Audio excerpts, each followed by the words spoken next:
Top of the morning. Thanks for being with us. I'm your host today, Seth Lawrence. The WHOW Morning Show streams to Facebook and YouTube, brought to you by Peterson Insurance, your Pekin Insurance agent in Clinton. Heather Purdeu is the executive director of the Scovill Zoo Indicator, our guest in studio today. Good morning, Heather. How are you? Good morning. I'm doing well. How are you? Not bad. Thanks for coming in and talking with us as always. And it wouldn't be a visit from the zoo without a very cool animal. What do you have with you today? I brought one of our bearded dragons. Her name is Falcor, and she's just a couple years old. So she's 2 years old. And they can live to be around 12 to 15 in human care. So she's still a pretty young gal. But you could see they're kind of a really cool animal that we love to use for our ambassador programs. They're pretty docile, and so you might know of some people who have bearded dragons as pets. So they are, you will see them in pet stores, and they could be a pretty hardy animal for people to keep as pets. Usually kind of leopard geckos and bearded dragons are kind of the lizards that you see most commonly as in the pet trade. However, again, if you're thinking about getting a bearded dragon, do your research before you get one. So they're going to need UV, they're going to need heat sources, like areas to bask in their exhibit, and obviously appropriate diet. So this is an Australian species, and they would be found kind of in the semi-arid or kind of dry scrubland areas of Australia. And you can see like she would camouflage really well with that. She's got a lot of browns, some dark brown, some cream colors to her.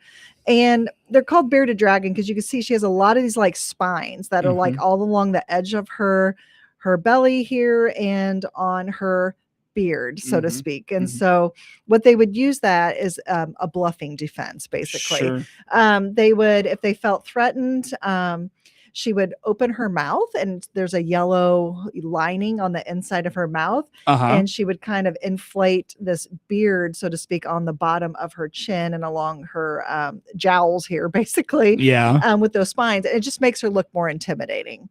However, if something was really seriously pursuing her, besides a bite, she wouldn't have a lot of other defenses. So a lot of it's just bluffing, and then otherwise she would just run away. Sure. So is she at full size, or will she get bigger? She may get a little bit bigger, but she's pretty much full size right How much here. she weigh? I would say probably, I don't know, like 500 grams. We weigh everything in grams and kilograms at the zoo, but probably a few 100 grams or so. So, I mean, she may still grow a little bit here. And unlike like the leopard geckos are kind of known, if something grabs their tail, they can actually, drop their tail and then it will regrow. Bearded dragons cannot do that. She cannot regrow her tail. Oh, interesting. I know the library has a bearded dragon here in town. Yeah. So that's really cool. That's really neat. So when it comes to like some of her features, I know she's got like holes in the sides of her head there, but those aren't ears, right? Or are they her ears? Well, they sense, it is for like sensing the environment and stuff. So it's kind of like her ear holes, but they don't necessarily hear the same way we do. It doesn't have the same structure or anything that we have. But she would probably use her sight quite a bit. They are diurnal, which means they are awake during the day, but obviously in Australia, if it's especially during the summers, it could be really hot. She would probably find a nice shady spot to lay low for a lot of it. And they do eat, they are omnivores, so they will eat some plant materials along with a lot of different insects, maybe other small lizards, or even like small vertebrate animals like rodents. Yeah. She's very calm, really. Yeah. And I've seen, especially, if you're on social media, like TikTok videos of people with their pet bearded dragons, and they seem to have a lot of personality, and a lot of times they'll be lounging around with their owners, and so it's kind of cool. Again, we love using them because like I'm sitting here holding her and she's very calm, and so this makes it really easy for especially like small children who maybe never touched a reptile before. I mean, this is an easier one, and they're not slimy. She's very dry. You can, we could talk about her scales and her adaptations for living in Australia. Yeah, right. And again, it's just kind of a way for people to make that connection, seeing something like an animal like this, when we can't take like a cheetah or something like that. Yeah, right. As cool as that would be, right? Retirement. But we can take something like this, and again, it just bridges that connection. Yeah. With people. Are her nails sharp? Are the spikes or whatever around her face? Not, I mean, they're kind of pokey, but I wouldn't call them sharp. Like we have like our hedgehogs and tenrecs that are a little bit sharper, because theirs is definitely going to be more of a defensive. If something grabbed them, they would get poked and it would probably be more painful. Hers aren't really painful. Honestly, it's her nails. They use their nails. I mean, they are semi-arboreal, which just means you will find them on kind of like low tree limbs. I mean, they're not going to be at the very top of the tree necessarily, but they can climb up. So even in her habitat that we have back at the zoo, we do have some small tree branches and stuff that she can get up on, and those are just to help grab onto the bark, Sure. But her nails actually on her toes here grabbing me are actually sharper than those little spines along her throat here. So is she in an exhibit with another bearded dragon, or does she just kind of chill by herself? She chills by herself. Now they are somewhat social out in the wild. However, in the zoo, we had she was with a male, but he wanted to breed, and they can get somewhat aggressive. So just for them, we keep them separated. I see. For that. They can see each other, but they're not together. What's like their status of endangerment and such? They're actually they're pretty well represented. So they're not necessarily listed on an endangered species list. However, they're always continuously watching, even those animals that they're pretty well represented throughout. I mean, they're a pretty hardy lizard, like I said, they can live for quite a while. You always worry about things like habitat destruction and the human and wildlife conflict type of thing. But again, these guys are pretty hardy. They can, I think, lay up to 24 eggs and up to 9 clutches, which is like each time they lay like those 24 eggs, they could do up to 9 a year. So that's quite a bit. So they can, I mean, obviously not all of the baby bearded dragons survive. They may get eaten by other animals, but they lay quite a few eggs at a time. Sure. Yeah, sure. So when you are out on, like the mobile zoo and such, what's the conservation message with a bearded dragon? We can talk about like just the general, like I just said, the habitat destruction and, some of the things that would threaten them in the wild. I think the biggest thing for bearded dragon, we use them a lot for what's an appropriate pet and what isn't. So animals like the bearded dragon, we do have breeders. They're not being taken from the wild. There's people that breed bearded dragons. So that's great. And again, just doing your research. Unfortunately, we do get calls every year from a variety of different animals, from guinea pigs to turtles to lizards or snakes, where it was either given as a pet or maybe somebody got the animal and then they decided after a few years that it's not really working out. Well, just kind of know going in, well, this animal could live up to 15 years. So it's quite a commitment for some people to make. Sure. Like if you get a hamster, they only usually live about a couple of years. So even if your kid is losing interest, kind of know that their lifespan isn't very long. But for some of these other animals, especially like turtles, they can live 40 plus years. And we get calls, unfortunately, all the time for turtles. And so that's kind of our biggest messaging when we're using animals like this. Yes, this can be appropriate, but do your research before you get something like that. Sure. Are they a high maintenance animal in terms of their care and such? Only in the sense that, again, knowing, things like UV, a basking heat lamp. I mean, they are going to want warmer temperatures than what's probably like in your house. Like even our corn snakes do pretty well with a variety of different temperatures. These guys are going to like it hotter. And then the fact too, that you will have to get things like crickets. Like we do give them salads. all of our lizards always prefer the crickets. Mm. So it's important that they get that variety of diet. You don't want a reptile only eating the insects if they're supposed to have a varied diet. So Sure. it's making sure you chop up and then going to purchase those crickets. I mean, most people have to stop and pick up crickets usually once to a couple times a week, Okay. Oh, really? Yeah. to What do feed them. sorry, I didn't mean to cut you off there. Yeah. What do you do for enrichment with a bearded dragon? A lot of it's probably going to be more environmental Mm-hmm. changes. So we may move the basking spot. We may give them, we call it furniture, but like moving around their branches or plants that we have in there. Mm-hmm. Providing like little pools that shallow enough they can get into. So it's a lot of changes. A lot of our reptiles, it's changes in the environment. Sure. Very good. Very good. Anything else on bearded dragons we didn't touch on, Heather, you want to put out there for folks to know about? She's sweet. Not too much. Just again, She getting riled up? no, she's not getting riled up, but she has some cricket dust on her head. But again, they can be again a great pet. It's just, having a habitat. I mean, she's a pretty good sized, so a small aquarium's not really going to work out well for her. She needs something that's pretty good sized to keep her in. And again, having a basking spot, which is like one spot in the habitat that is really warm, that she can get up on a rock and really warm up.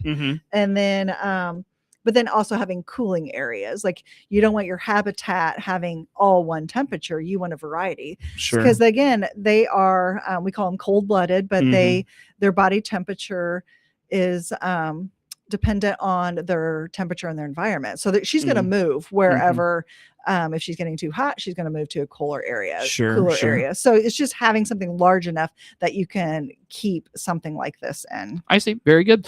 Well, on that note, Heather, I tell you, let's take a break and come back with some more. Heather Purdeu is the executive director of the Scovill Zoo in Decatur, our guest in studio today. She's got a bearded dragon, and we'll talk about the summer season and wrapping up the year at Scovill Zoo when we come back on the WHOW Morning Show. WHOW.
Your friend in Central Illinois, WHOW. Once again, a good morning. Thanks for being with us. I'm your host today, Seth Lawrence. The WHOW Morning Show streams to Facebook and YouTube, brought to you by Peterson Insurance, your Pekin Insurance agent in Clinton. Again, Heather Purdeu is the executive director of the Scovill Zoo in Decatur, our guest in studio today with a bearded dragon. And Heather, I neglected to ask, what's this little lady's name here? Her name is Falcor. Falcor. Yeah, sure. Very good. Well, Falcor, the bearded dragon, in studio with us today as well.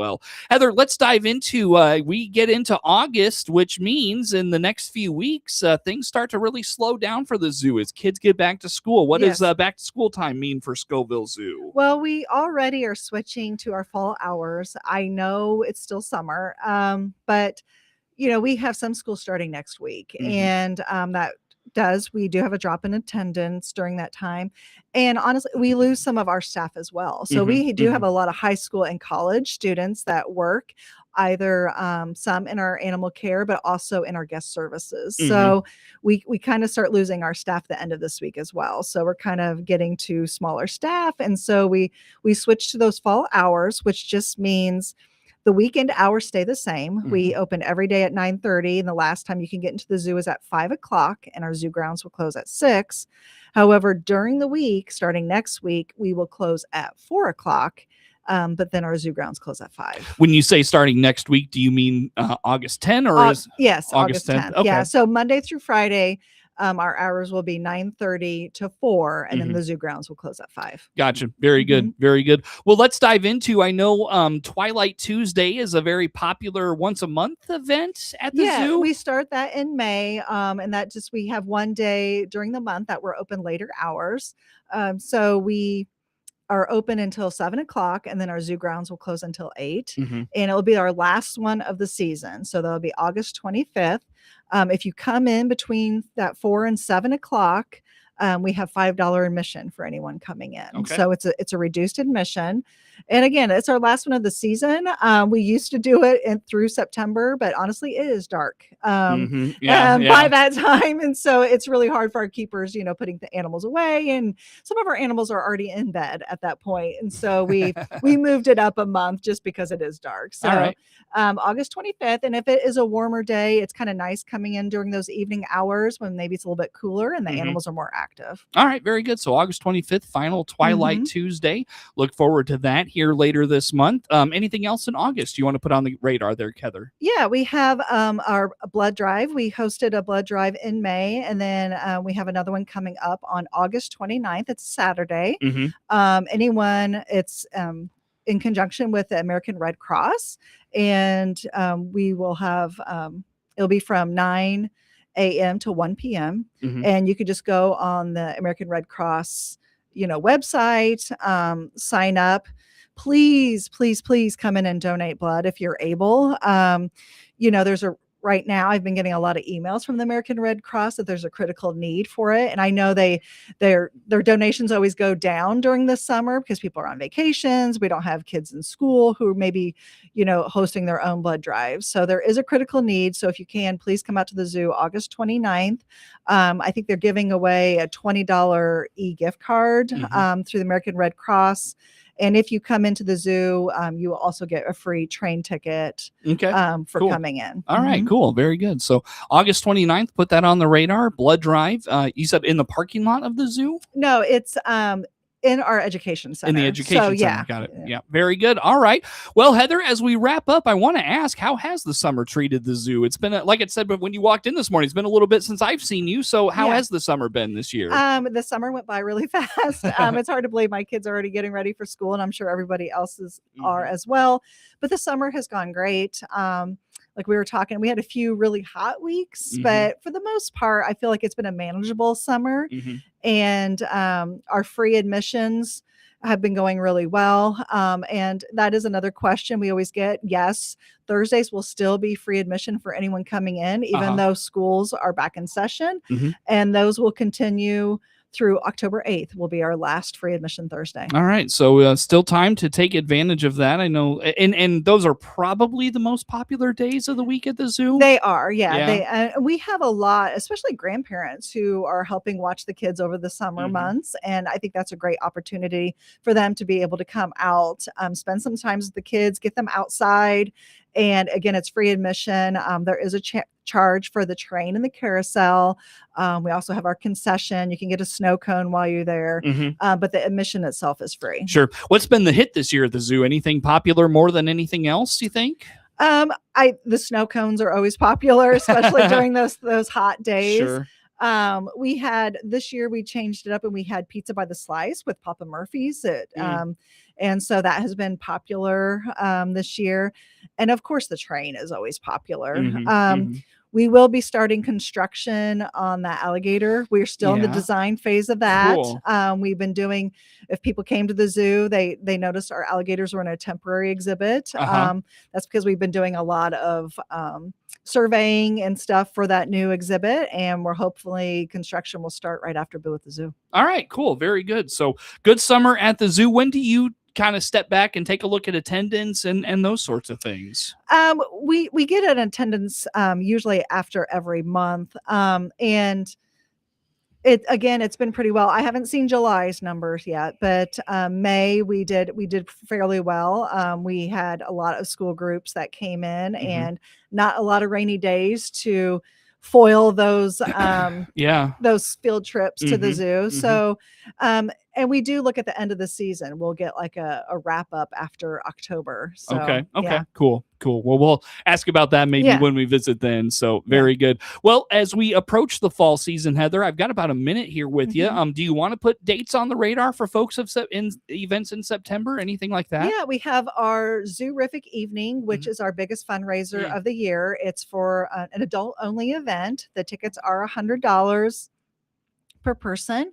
That you will get dinner, I think some free drinks, and then we have some special animal encounters that we only do for this event that we don't do throughout the year. So, and we have an auction.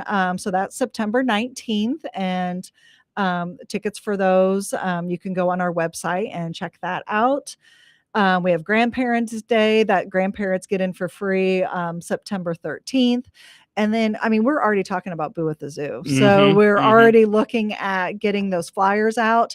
We're going to do a new event. It's 21 and over. This has been repeatedly asked for from our adults who came to our sip and strolls.